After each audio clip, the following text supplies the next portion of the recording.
सपिता सपुत्रः विश्वे देवा अदितिः पञ्चजना अदितिर्जा समदितिर्जनितवम्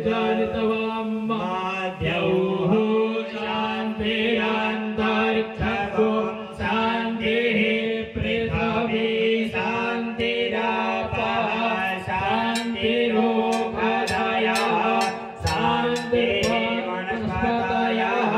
शान्तिर्विश्वे देवाः शान्तिर्ब्रह्म शान्तिः सर्वतो शान्तिः शान्तिरेव शान्तिः सामा शान्तिरेधि जतो जतः समीहसे ततो नो अभयं कुरु सन्नः कुरु प्रजाभ्यो भवन्नः पशुभ्यः शान्तिर्भवतु।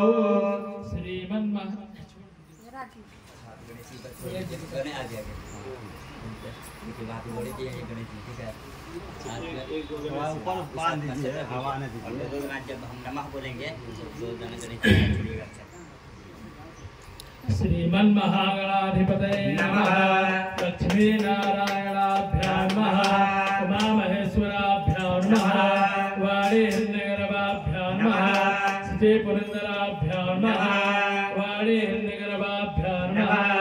माता पितृचरण कमलेभ्यो नमः। इष्ट देवताभ्यो नमः। कुल देवताभ्यो नमः। ओम ग्राम देवताभ्यो नमः। स्थान देवताभ्यो नमः। वासुदेवताभ्यो नमः। सर्वेभ्यो देवेभ्यो नमः। सर्वेभ्यो ब्राह्मणेभ्यो नमः। श्री पुरंदराम्मा सर्व सिद्धि बुद्धि सहिताय श्रीमन् महागणाधिपतये नमः। हाथ खुला से लेकर भगवान से ध्यान कीजिए। जय श्री राम। ओम विश्वेशा